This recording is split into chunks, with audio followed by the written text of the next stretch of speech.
विराजित उन्हीं राधा माधव के युगल चरणों को प्रणाम करते हुए, उन्हीं चरणों में भाव रूपी पुष्प अर्पण करते हुए सभी को भगवत भाव से नमन, सभी को राधे राधे। दुर्लभो मानुषो देहो देहि नाम क्षणभंगुरा तत्रापि दुर्लभम मन्ये वैकुंठ प्रिय दर्शनम। श्रीमद् भागवत महापुराण कहता है भगवान दुर्लभ नहीं है, भगवान तो अत्यंत सुलभ है, लेकिन सबसे दुर्लभ वस्तु यदि कोई है तो मानव तन है। क्या है मैया? मानव तन। सुर दुर्लभ सब ग्रंथ ही गावा, तुलसीदास जी लिखते हैं। सुर दुर्लभ देव दुर्लभ मानव तन पाकर अगर सत्संग श्रवण करने का सौभाग्य हमें प्राप्त हुआ तो इससे अधिक सौभाग्य और भगवत कृपा और क्या हो सकती है। मैं ज्यादा समय नहीं लूंगा। महाराज श्री के मुखारविंद से आप सब बड़े प्रेम से कथा श्रवण कर रहे थे, बीच में मेरा बोलना व्यवधान ही प्रतीत हो रहा है, फिर भी गुरुजी की आज्ञा। अध्यात्म मार्ग में सुनिए, जैसे श्रीमद् भागवत के महात्म्य में आप लोगों ने श्रवण किया कि भागवत श्रवण करने से 3 चीजों की वृद्धि होती है, 3 चीज बढ़ती है। क्या क्या? भक्ति, ज्ञान और वैराग्य, ये 3 चीज। और भागवत में विशेष 3 ही चीजों का वर्णन मिलता है, एक भक्ति और भक्त और भगवान। आज मैं आप लोगों को 3 सीढ़ियों की चर्चा में आप लोगों को श्रवण कराऊंगा। धर्म के मार्ग में, अध्यात्म के मार्ग में 3 सीढ़ियां होती है। कितने? 3 सीढ़ियां, एक एक करके पार जाना पड़ता है। अधिक समय न लेते हुए सबसे पहली सीढ़ी सुनिएगा ध्यान से। सबसे पहली सीढ़ी क्या है? गत्वा। सब बोलिए गत्वा। गत्वा का अर्थात जाना। क्या? यहाँ इतना अच्छा सत्संग श्रीमद् भागवत महापुराण की परम पावन कथा हो रही है, आप घर पर ही सोते रहे तो ये कथा आपका कल्याण करेगी। कथा, सत्संग, सेवा और सुमिरन तब कल्याण करती है मैया जब आप उसके नजदीक जाते हो, पास जाते हो। आपका प्यास तब बुझता है जब आप नदी तक जाते हो, नल तक जाते हो। बोलिए राधे राधे। घर में कुंभकर्ण के तरह सोते रहे तो कथा हो या कुछ, कोई फायदा होने वाला। सर्वप्रथम सीढ़ी, सोपान, लेवल 1 क्या है? जाना। क्या? जैसे आप लोग यहाँ आए हो, लेकिन सिर्फ शरीर से जाना ही जाना नहीं होता मैया, शरीर के साथ मन भी संग होना चाहिए। जैसे हम मंदिर में जाते हैं, पूजा तो खूब करते हैं तन से, लेकिन मन घूम रहा होता है सिटी सेंटर। क्या हुआ? एक दिन में मंदिर गया था, 2-4 माताएं पूजा कर रही थी, अगरबत्ती लेके वो पहले तो पूजा ही कर रही थी, बाद में क्या हुआ? सेल्फी और फोटो का वो सब हुआ। क्योंकि आजकल लोग पूजा से ज्यादा रील्स और सेल्फी के लिए मंदिर जाते हैं। क्यों? सच कहा ना। तो 2 माताएं हाथ में अगरबत्ती और पोज दे रही थी। एक माता फोटो ले रही थी, पोज देते देते इतना डूब गई कि पास में एक मैया बैठी थी, वो भी पूजा कर रही थी, शायद नई साड़ी थी वो मैया की। तो पोज देते देते वो भूल गई और वो अगरबत्ती ले जाके साड़ी में ठूस दिया। बोलिए राधे राधे।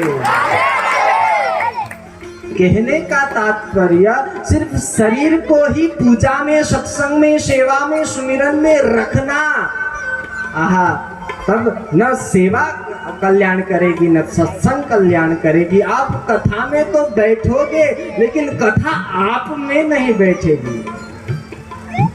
प्रथम सीढ़ी है जाना, जाके बैठना, लेकिन सिर्फ शरीर को ही बिठाना नहीं, शरीर के साथ साथ मन को भी बिठाना पड़ेगा।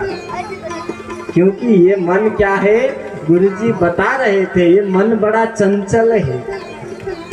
जैसे कुत्ता होता है, कुत्ता कितने तरह के होते हैं? 2 तरह के। कितने? एक पालतू, एक फालतू। पालतू तो मजे में रहता है, वो तो अपना उसका घर होता है, बैठने की जगह होती है, सब व्यवस्था होती है। लेकिन जो फालतू होता है वो दर दर ठोकर खाता है, कहीं चप्पल खाता है, कहीं क्या खाता है, हा? तो यह मन भी कबीरदास कहते हैं, मन कुत्ता दर दर फिरे, दर दर दूर दूर होई, एक ही दर के भई रहे, दूर दूर करे न कोई। ये मन ऐसे ही घूमता रहता है, एक जगह बैठता ही नहीं। वेद भगवान कहते हैं, जत जाग्रतः दूरम उदयति, जागते ही सुबह आंख खुली, मन पहुंच गया कलकत्ता। जो मन से किया जाता है मैया, वही पूजा भगवान ग्रहण करते हैं। कथा भी कानों से नहीं, कथा भी मन से सुनना चाहिए। ये पहली सीढ़ी है। आप खूब पूजा करो, पूजा तो कर रहे हैं, त्वमेव माता च पिता त्वमेव, एक आंख से प्रभु का दीदार कर, दर्शन कर रहे हैं, एक आंख से चप्पल देख रहे हैं, कहीं खो न जाए।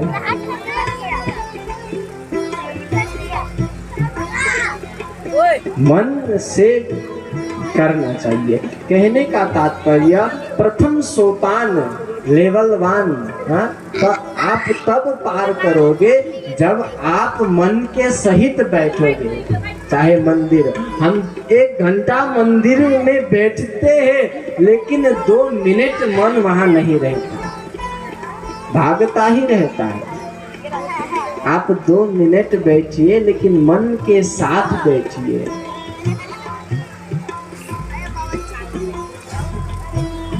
ये पहली सीढ़ी है।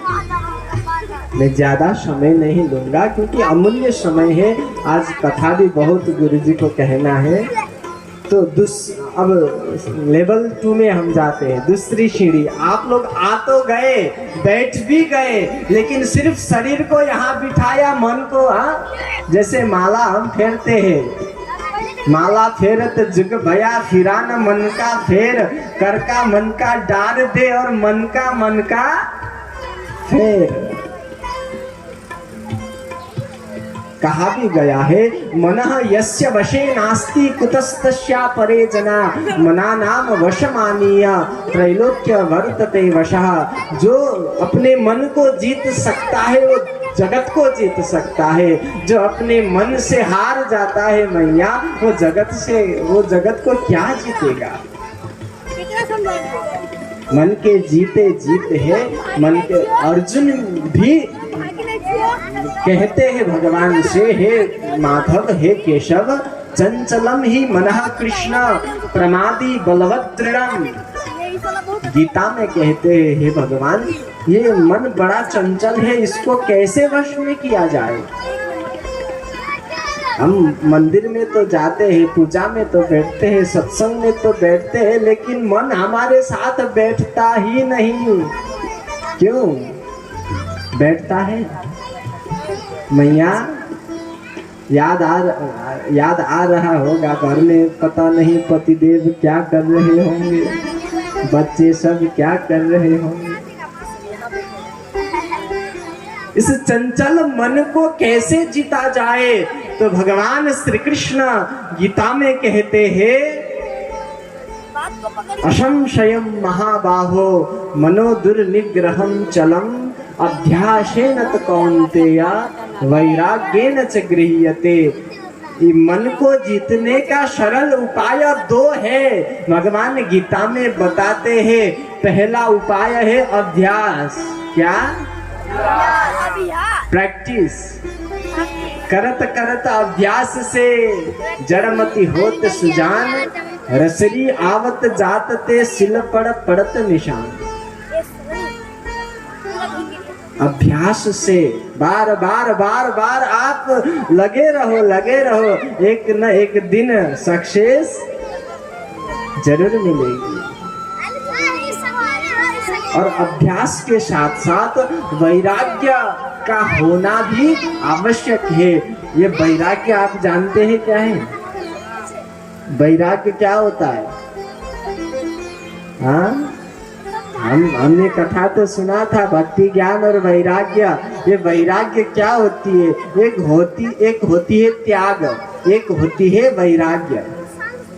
शरीर से छोड़ना इसे त्याग कहते हैं, और मन से छोड़ना इसे क्या कहते हैं? वैराग्य। बोलिए राधे राधे। पहली सीढ़ी यही है मैया कि आप पूजा में बैठो, कथा में बैठो, सिर्फ शरीर को ही मत बिठाओ, शरीर के साथ साथ बोलिए तो हाँ, मन को भी। क्योंकि शरीर से आप कुछ भी करो भगवान नहीं देखते। सुनिए, आपका मन जो कर रहा है वही लिखा जाता है, वही प्रभु देखते हैं।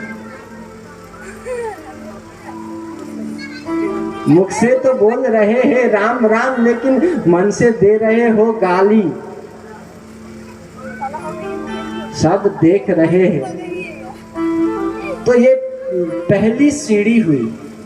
अब दूसरी सीढ़ी, आप आ तो गए, अब दूसरी लेवल 2 में, लेवल 2 दूसरी सीढ़ी है नत्वा। क्या? सब बोलिए नत्वा, अर्थात नमन करना, झुकना। क्या? जैसे आप मंदिर जाते हो, हम तो सनातन धर्म के लोग हैं, हम सनातन परंपरा को मानने वाले हैं। हम जब मंदिर जाते हैं मैया, हम सीढ़ियों से ही सिर झुकाने लगते हैं।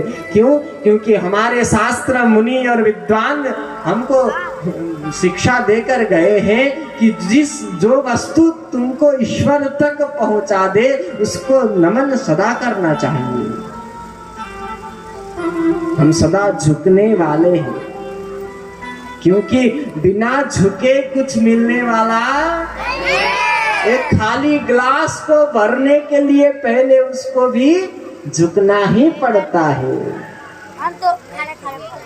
कहा गया है सारा जहां उसी का है। सुनिएगा, सारा जहां उसी का है जो मुस्कुराना जानता है।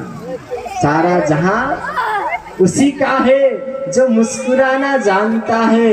उजाला भी उसी का है जो दिया जलाना जानता है। हर तरफ मंदिर, मस्जिद और गुरुद्वारे हैं। सुनिएगा, हर तरफ मंदिर, मस्जिद और गुरुद्वारे हैं, लेकिन ईश्वर तो उसी का है जो सर झुकाना जानता है। बोलिए राधे राधे।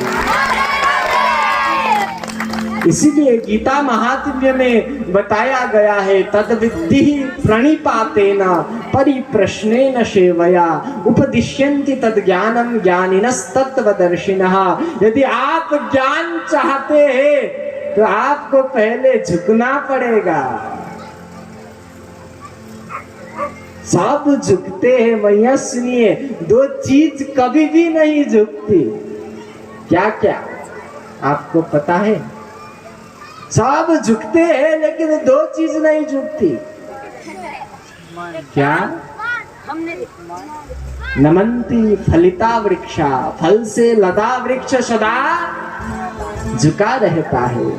नमन्ति च बुधा जना, जो ज्ञानी होते हैं, जो गुणी होते हैं, वो सदा नम्र रहते हैं।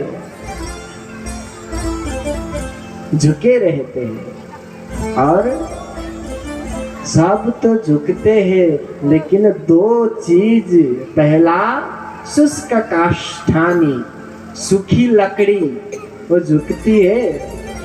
हाँ, आप झुकाने का आप प्रयत्न करिए, वो टूट जाएगी, लेकिन वह झुकने वाला।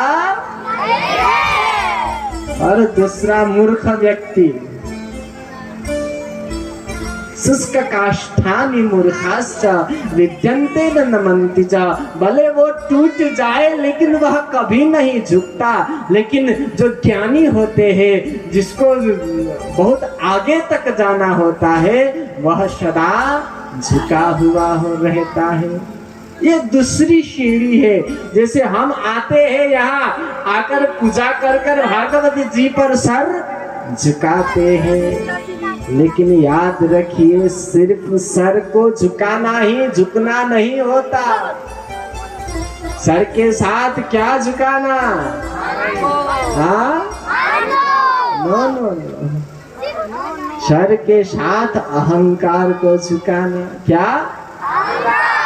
ईगो, जो अभिमान अंदर बैठा है। हाँ, हम तो बड़े हैं, इस गांव के सबसे अमीर व्यक्ति है, हम कहाँ झुकेंगे, कहते हैं लोग। हम तो फलाने पद के पदाधिकारी है, हम कलेक्टर है, हम डीएम है, हम सीएम है।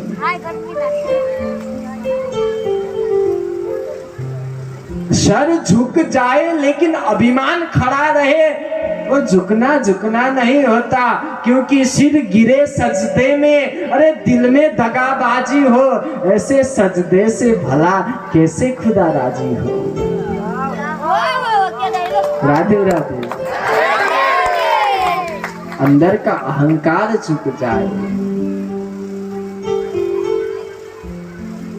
अहंकार देखिए, हम कोई बड़े पद पर पहुंचकर अहंकार करता है, किसी को अच्छा रूप मिला है उसका अभिमान है, कोई धनवान है उसका अभिमान करता है। लेकिन सुनिएगा कि अभिमान ये सब व्यर्थ है, अभिमान नहीं करना चाहिए।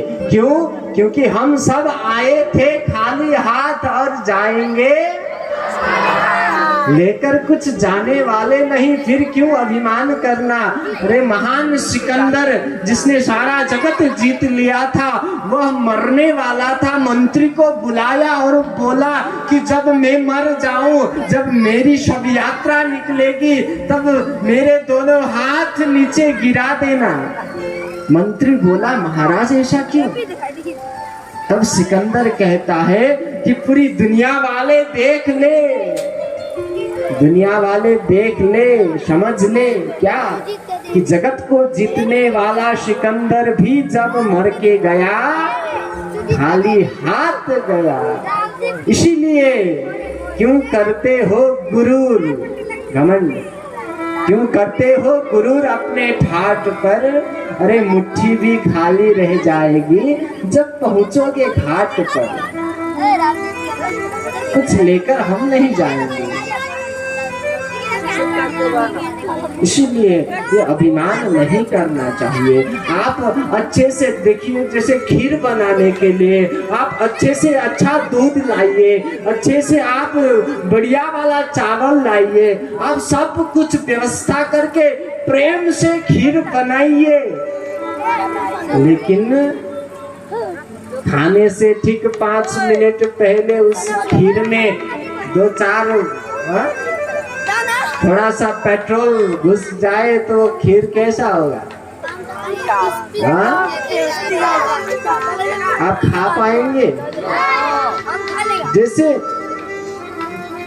आप के पास धन है, अच्छी बात है, आप बड़े पद में हो, अच्छी बात है, अच्छा रूप दिया है, बहुत बढ़िया बात है, आप ज्ञान डिग्री में बहुत बड़े हो, बहुत पढ़े लिखे हो, वह भी बहुत अच्छी चीज है, आप सर्वगुण संपन्न है। लेकिन आप में यदि अभिमान आ जाए तो जैसे खीर को पेट्रोल बर्बाद कर देता है, वैसे ही अभिमान आपके संपूर्ण गुणों को बर्बाद कर देगा।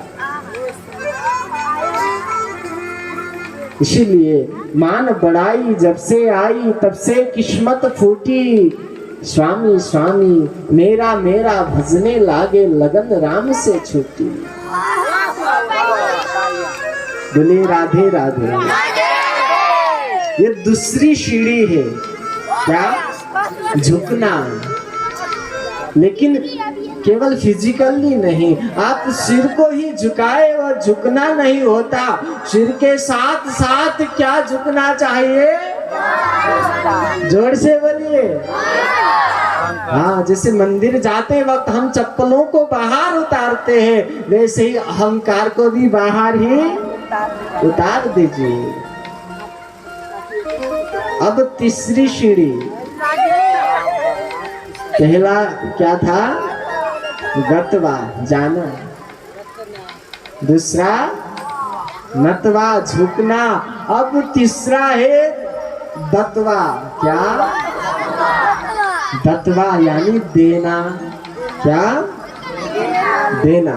जैसे यह विशाल महायज्ञ हो रही है, अनेक भक्तों ने, किसी ने कुछ क्षण दिया, किसी ने कुछ धन दिया, किसी ने कुछ अन्न का कण दिया, कुछ न कुछ सबने दिया।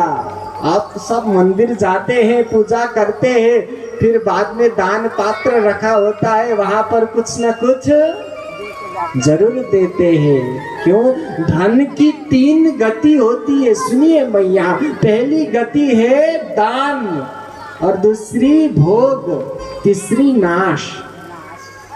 अच्छा हो दान कर दीजिए, दान नहीं कर सके तो भोग कर लीजिए। अगर दान भी नहीं किया, भोग भी नहीं किया, तो वह सारा धन नष्ट हो जाएगा, आपका कुछ काम नहीं आने वाला। तो दान की अद्भुत महिमा है।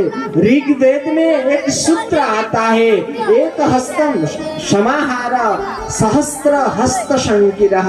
एक हाथों से बटोरिए और हजारों हाथों से बांट दीजिए। बोलिए राधे राधे। दान में कम कलो युगे बताया गया है, दान की अद्भुत महिमा है। हम विस्तृत व्याख्यान नहीं करेंगे। देखिए, दान करिए, दान से धन पवित्र होता है, आपको स्वर्गादि लोकों की प्राप्ति होती है, और दान करने से जगत में भी ख्याति, यश और कीर्ति फैलती है। लेकिन याद रखिए, दान करने से हाँ, आपका शरीर का कल्याण होगा, आपका नाम बड़ा हो जाएगा, लेकिन आत्मा का कल्याण नहीं होने वाला। यदि आत्मा को शुद्ध करना चाहते, आत्मा की कल्याण यदि चाहते हैं आप, तो धन छोड़ दीजिए। धन के साथ साथ अपने दुर्विचारों को, अपने दुर्गुणों को भी छोड़ दीजिए। जैसे हमारे मन में बैठे हैं काम, क्रोध, लोभ, मोह, मद, मात्सर्य, ईर्ष्या, द्वेष, कितने सारे दुर्गुण हमारे अंदर बैठे हैं। हम कथा सुनते हैं, हिरण्यकशिपु, हिरण्याक्ष, रक्तबीज आदि अनेक असुर, अरे अनेक असुर हम खुद अपने अंदर लिए फिरते हैं। क्रोध, काम, ये सब असुर ही तो है, जो हमें दिन दिन अंदर से खा रही है, मार रही है। यदि अपना कल्याण चाहते हैं, धन तो छोड़िए, दान जरूर करिए। धन के साथ साथ अपने दुर्व्यसनों को, अपने दुर्विचारों को, अपनी दुर्भावनाओं को भी प्रभु चरण में दान कर दीजिए। बोलिए राधे राधे। यह 3 सीढ़ी हुई। पहली गतवा, जाना, जाके बैठना, सिर्फ शरीर से नहीं, मन के साथ बैठना। दूसरी क्या? नतवा, झुकना, सिर्फ सिर को नहीं, अहंकार को भी झुकाना। और तीसरी दत्वा, दान देना, हाँ, धन का ही नहीं, अपने दुर्व्यसनों का, दुर्विचारों का, दुर्भावनाओं का भी दान कर देना। जब आप यह 3 सीढ़ी पार कर लेंगे, तब आपकी मति पवित्र हो जाएगी। फिर उस पवित्र मति में भगवत कथा और श्रुति ये सब बैठेगी। क्योंकि जब बर्तन ही खराब हो, आप उसमें खटाश हो बर्तन में, तो दूध आप डाल दीजिए, वह दूध फट जाएगा। पहले खुद को प्योर करना पड़ेगा। एक गांव था, गांव में एक ही कुआं था, उसमें एक कुत्ता गिर गया और वहीं मरा। बदबू फैली पूरी गांव में। एक ही था कुआं, अब कहां से पानी पिए। गांव में एक महात्मा जी रहते थे। सब गांव वाले गए, प्रार्थना करने लगे, हे महात्मा जी, एक था बस कूप, वहां भी कुत्ता गिर के मर गया, इतना दुर्गंध वहां से निकलता है, पी ही नहीं पाते, अरे पास ही नहीं जा सकते, अब क्या किया जाए, कैसे उस जल को पुनः पीने योग्य बनाया जाए, कैसे उसको पवित्र किया जाए। तब महात्मा जी बोले, देखो और कुछ मत करिए, बस आप गंगा जल डाल दीजिए, वह जल पुनः पवित्र हो जाएगा। तब तो बहुत सारी गंगा जल वहां डाली गई। 3-4 दिन में फिर सब गांव वाले आ गए महात्मा के पास। अरे महात्मा जी, जो दुर्गंध था वह तो वैसा का वैसा ही है, वहां कूप से दुर्गंध थोड़ा भी कम नहीं हुआ। महात्मा जी बोले, आप लोगों ने क्या किया? हमने तो गंगा जल डाला, फिर भी कम नहीं हुआ दुर्गंध। तब महात्मा कहते हैं, सुनो, आप लोगों ने वह जो मर गया था कुत्ता अंदर, उसे निकाला कि नहीं? तब गांव वाले सर खुजाने लगे, गुरुजी आपने तो बताया ही नहीं। जब तक अंदर, जैसे हमारे अंदर भी अनेक कुत्ते मरे पड़े हैं, काम क्रोध लोभ मोह मद आदि ये सब मरे पड़े हैं, और दुर्गंध कभी कभी व्यवहार में प्रकट हो जाता है। जब तक यह साफ नहीं होगी, आप जितना भी कथा सत्संग सेवा सुमिरन धर्म सत्कर्म आदि गंगा जल डालिए, लेकिन अंदर बर्तन ही खराब हो तो कुछ कल्याण होने वाला नहीं है। बोलिए राधे राधे। इसीलिए यह 3 सीढ़ी सोपान लेवल आप जो समझिए, यह आप सिर्फ श्रवण मत करिए। शिव महापुराण कहता है, सिर्फ श्रवण नहीं किया जाता, श्रोत्रेण श्रवणं तस्य वचसा कीर्तनम तथा मनसा मननम चैव महासाधनम उच्यते। यहाँ से सुनकर यहाँ रखकर फिर उसमें कुछ मंथन करना पड़ेगा, सही है कि गलत है कुछ व्यवहार में उतारना पड़ेगा, तब कल्याण होगी।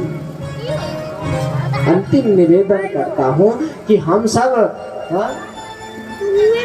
सत्संग हो रहा है, कथा हो रही है, भजन सेवा सुमिरन हो रही है, हम कहते हैं चलो करते हैं, लेकिन हम क्या कहते हैं, कोई बोले कि चल भाई कथा हो रही है सुनकर आए, हम कहते आज नहीं, आज बहुत काम है, आज बहुत काम है, कल जाएंगे, कल काम खत्म होगी मैया, कल काम खत्म होगी। हम तो कल कल कल कहते रहते हैं, लेकिन वो कल कभी नहीं आता। एक महात्मा जी नदी के किनारे बैठकर बहती नदी की धारा को देख रहे थे। सुबह से शाम तक एक युवक नोटिस कर रहा था महात्मा जी क्या कर रहे हैं। शाम को वह युवक गया महात्मा जी के पास और जाके पूछा, महात्मा जी आप न भजन कर रहे हैं, न पूजन कर रहे हैं, न कोई हवन पाठ, बस ऐसे ही बैठकर बहती नदी को आप क्यों देख रहे हैं? तब महात्मा जी कहते हैं, बालक मैं तो प्रतीक्षा कर रहा हूँ। किस चीज की? कि कब यह नदी बहकर खत्म हो जाए, पूरा जल सूख जाए, मैं तो वेट कर रहा हूँ। तब तो बड़ा हंसा वह युवक, अरे पागल बाबा, आप महात्मा हो कि कोई ढोंगी मूर्ख पागल हो? क्यों बेटा? तब वह युवक कहता है, अरे तुम सुख चाहोगे बाबा, पर ये जल नहीं सूखने वाली।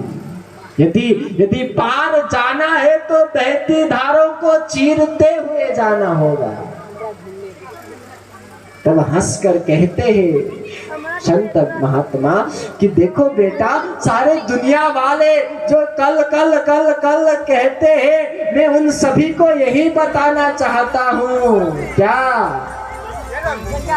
जिंदगी जब तक रहेगी फुर्सत न होगी काम से। होगी? हमको काम काज से फुर्सत नहीं। और एक हमारे प्यारे हनुमान जी है जिनको राम काज से फुर्सत नहीं। राम काज किन्हे किनो मोहे कहाँ विश्राम। महात्मा कहते हैं, देखो बेटा, सबको मैं यही संदेश देना चाहता हूँ कि जिंदगी जब तक रहेगी फुर्सत न होगी काम से, इसलिए कुछ क्षण ऐसा निकालो, प्रेम कर लो राम से। हम काम काम काम करते रहे और सत्कर्म को, भजन पूजन सेवा सुमिरन को कल पर टालते रहे। अरे कल इतनी मोहलत न मिले तो क्या करोगे? कल आज जो फुर्सत मिल रहा है, कल मिले या ना मिले, फुर्सत के वक्त में ना सिमरन का वक्त निकला, उस वक्त मांगा जब वक्त तंग आया। आयु ने नत्था सिंह जब हथियार फेंक डाले, यमराज फौज लेकर करने को जंग आया। जीवन खत्म हुआ तो जीने का ढंग आया। हम कल कल कल करते रहते हैं। उन सभी को मैं यह निवेदन करना चाहता हूँ कि कल इतनी फुर्सत न मिले तो क्या करोगे? अरे कल इतनी मोहलत न मिले तो क्या करोगे? अरे रोज कहते हो कल से प्रभु को याद करेंगे। क्या? रोज कहते हो कल से प्रभु को याद करेंगे। अरे मूर्ख, कल तेरी ये आंख ही ना खुले तो क्या करोगे? है कुछ? बोलिए राधे राधे। इसलिए कल करे सो आज करे सो, पल में परलय होयगी, बहुरी करेगा कब। लेकिन कुछ बात है जो कल पर टाला जा सकता है। सुनिए बुजुर्ग गण, कल पर भी टाला जा सकता है कुछ कर्मों को। क्या? गलत काम, आपको क्रोध आया, किसी ने गाली दिया, बड़ा क्रोध आया, इसको अब भी मार देता हूँ, लेकिन उसको कल पर टाल, हाँ मारूंगा जरूर लेकिन कल। बोलिए राधे राधे। भगवत कृपा से इस पावन भूमि में श्रद्धेय गुरुजन गुरु जी के सानिध्य में वाक पुष्पांजलि कर वाणी को पवित्र करने की जो शु अवसर मुझे प्राप्त हुई, इसके लिए राधा माधव को धन्यवाद और गुरु जी को साधुवाद धन्यवाद देना चाहता हूँ। आप सभी ने बड़े प्रेम से सुना, इसके लिए आप सभी को भी हृदय से धन्यवाद। राधे राधे। मैं ज़्यादा समय नहीं ले रहा हूँ, गुरुजी ने 20 मिनट कहा था, मैंने कुछ ज़्यादा ही बोल दिया।